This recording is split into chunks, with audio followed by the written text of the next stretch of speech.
Hello, hello. Welcome to Healthy Perspectives, a podcast that takes on current cultural and social issues through a clinical lens.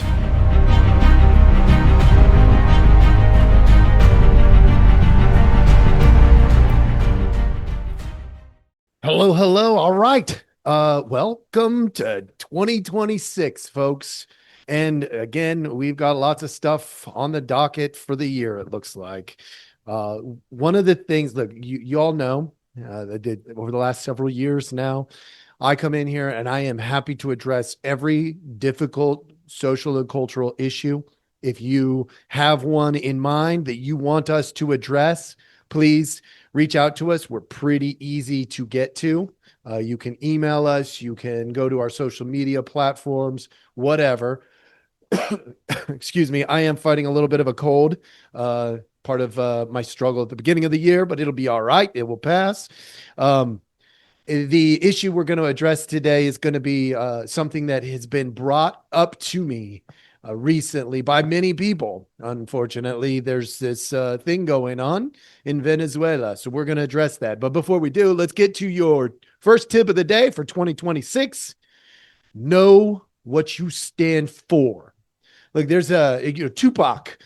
He was actually a brilliant poet, also known as a rapper, but he was brilliant. The dude was smart. Whether you like him or not, he was intelligent. He had a high IQ.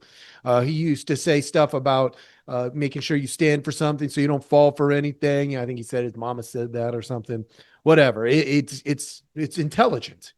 Like, you've got to know what you stand for. And today we're going to address that very issue. Okay. What I want to do is start off with this. I'm not going to be able to provide you a perfectly clear answer on whether what we're doing with Venezuela is correct or not. What I can do is give you some background information as to what would make it correct versus what would make it incorrect, in terms of what's healthy for us as a nation. Now, again, I'm using psychology, sociology as my foundation. Also, I am a spiritual man. I am a believer. I believe there is one God, the Father, the Son, and the Spirit.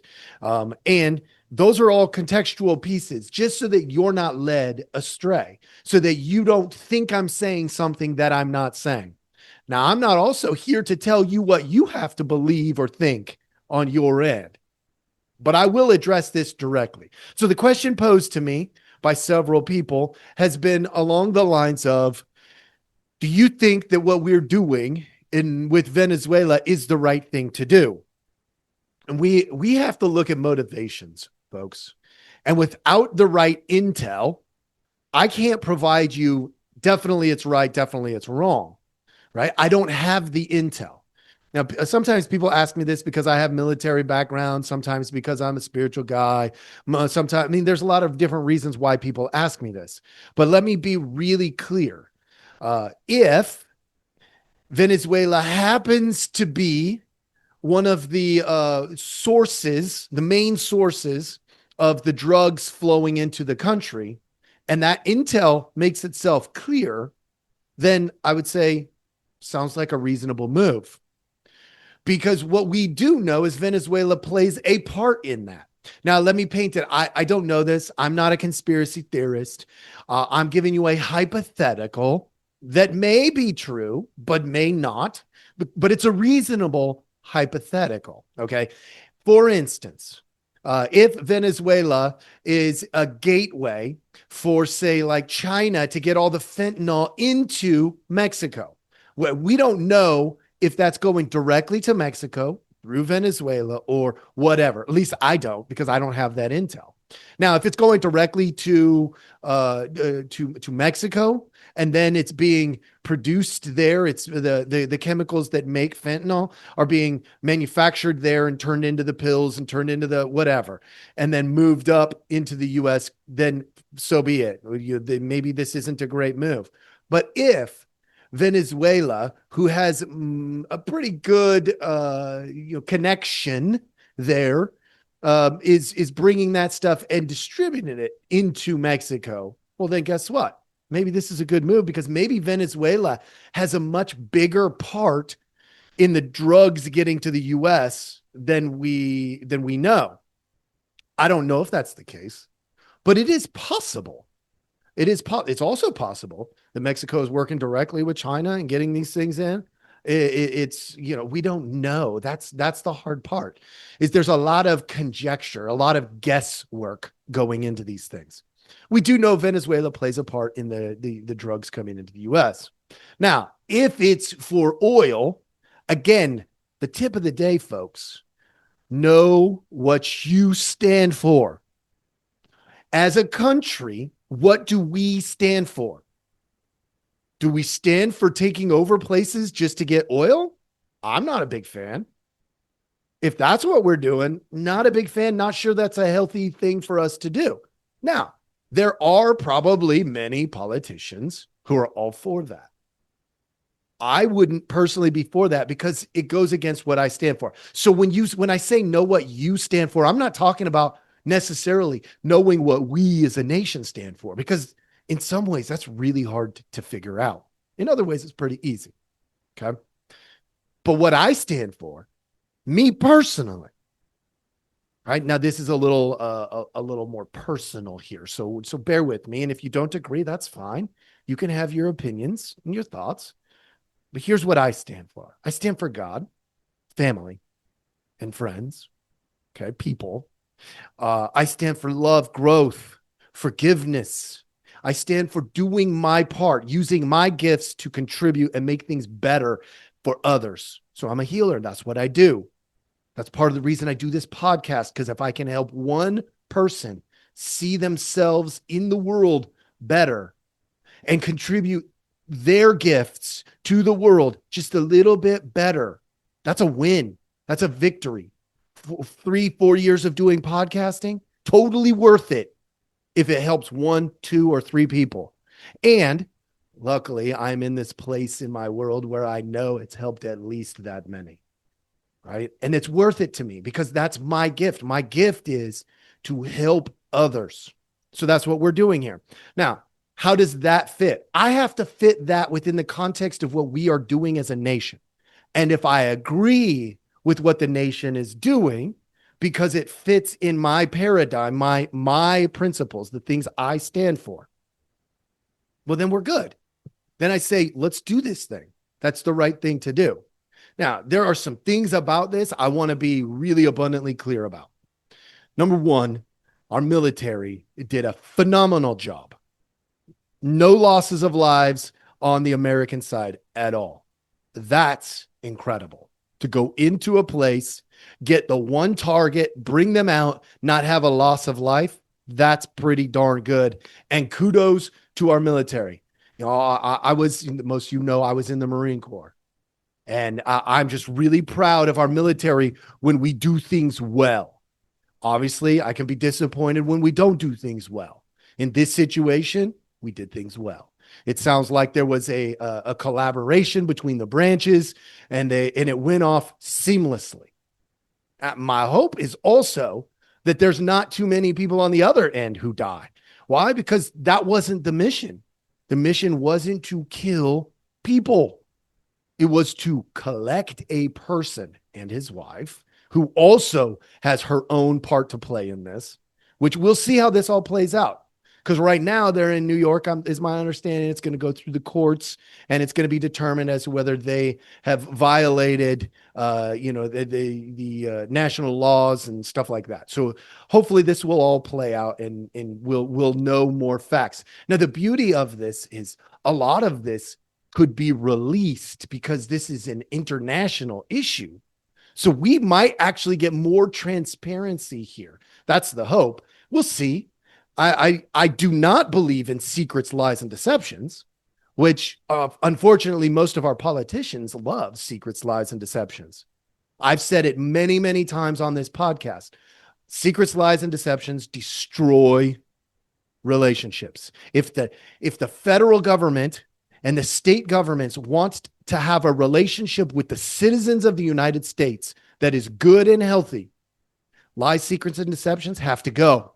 Truth, authenticity, and transparency has to be at the highest level possible. Okay. Because I know that because that's what I stand for, right? I know what I stand for. Do you know what you stand for? And this is where we're going to get a little more psychological on you. Do you know what you stand for? What is it that you stand for? If you can't articulate it clearly, if you couldn't come in and have a conversation with me and articulate what you stand for clearly, then my big question for you is, what are you waiting for? Get your crap together.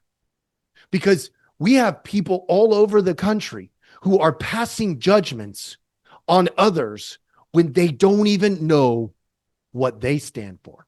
They couldn't even articulate what matters most to them. And let me be really blunt with you. That's a bad idea. That is going to lead to more chaos, not more health and healing. So, how do you figure out what you stand for? I'm going to give you a very brief but really important outline. Do this. Do this. Don't think about it. Do it. Put pen to paper and do it. And if you do, by the end of 2026, you would be able to come in here and you would be able to have an intelligent conversation with me.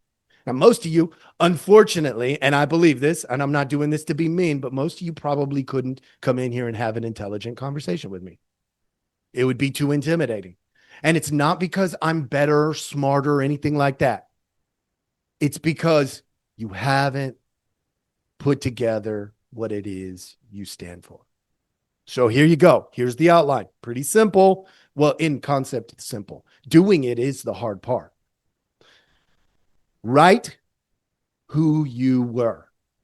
Put it on paper. Write it down. At different stages in life, as a kid, I grew up and this is who I was. As a young man or woman, so in your teens, this is who I was. As a young adult, this is who I was. And stop wherever you're at, okay? You need to describe and define, this is who I was. Because that tells you where you came from. And if you don't know that, you can't know what you're standing for. You can't. It is not possible. You have to start with, who was I? Then you move forward. Who am I today? Based on where I came from, right? And if you get into this process and you realize you don't know who you were, stay in that for a little bit. Give yourself some time. Write it. Come back in a week or two. Reread it and be like, wow, I captured some things, but that doesn't describe who I was. Rewrite it. If you have to do that 4, 5, 6 times, it's worth doing.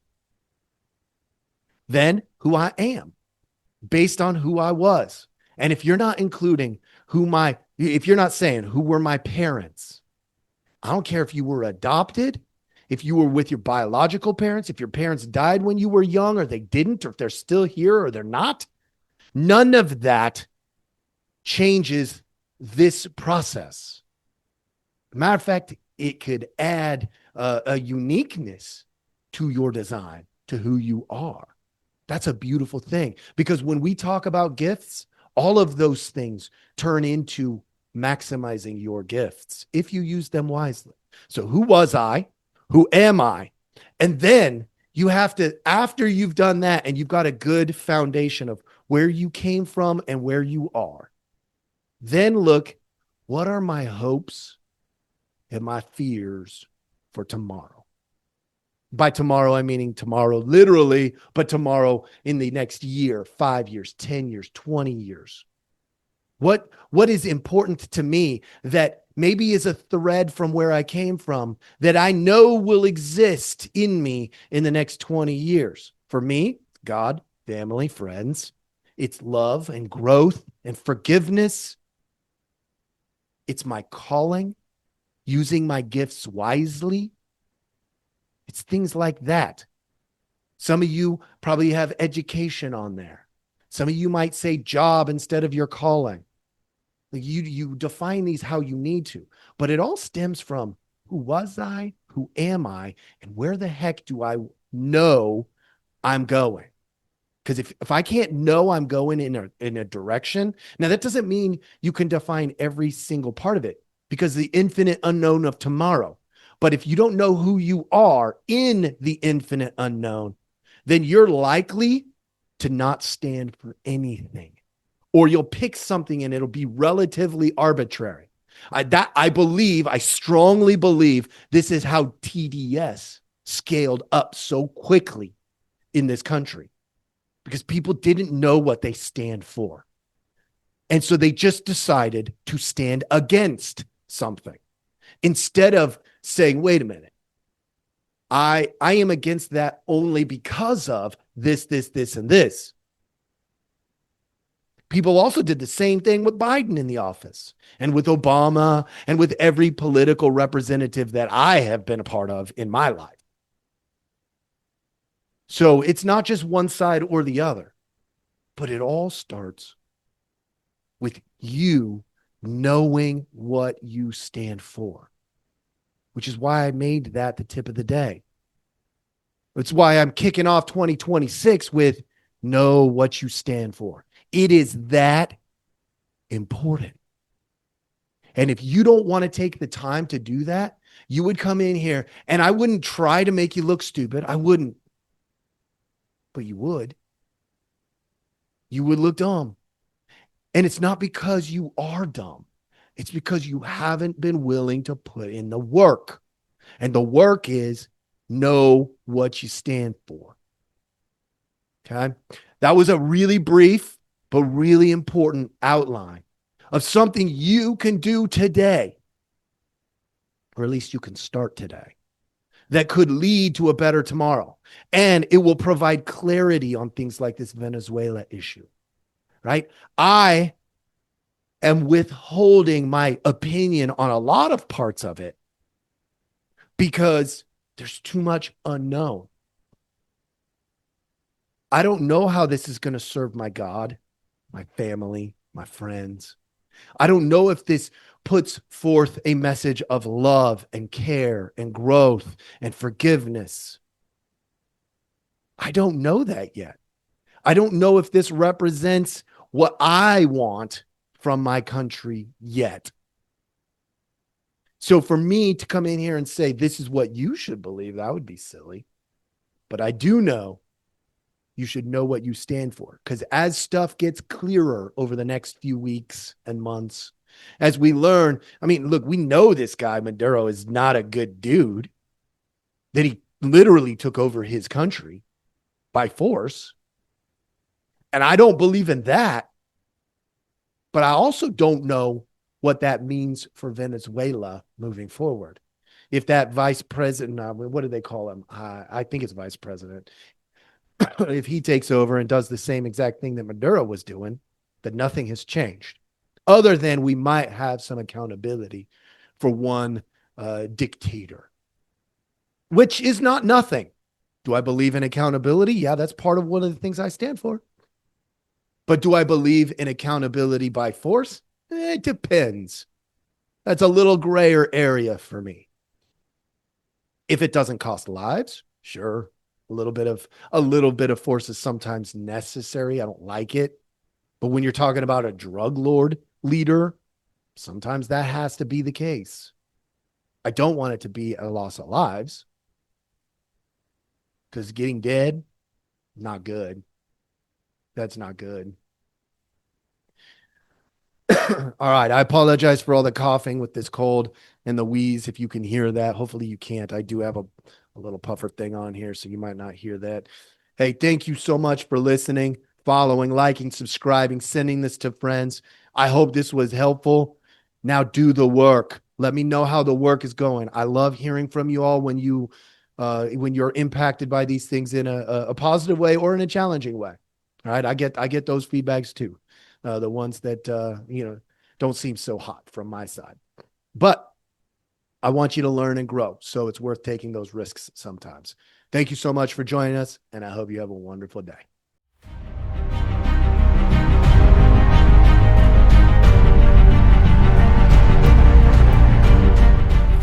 Hey, everybody. Thanks for listening. We appreciate our audience a lot, so we give you some simple ways to track us down. Please like, subscribe, and follow all the podcasts on different platforms, but you can also email us at healthyperspectives@protonmail.com, or you can check out our website at healthy-perspectives.com/podcast. It's a backward slash. So if you want to go to our landing page, if you go to healthy-perspectives.com, you'll still find us. You just got to click on the podcast button. Thank you so much.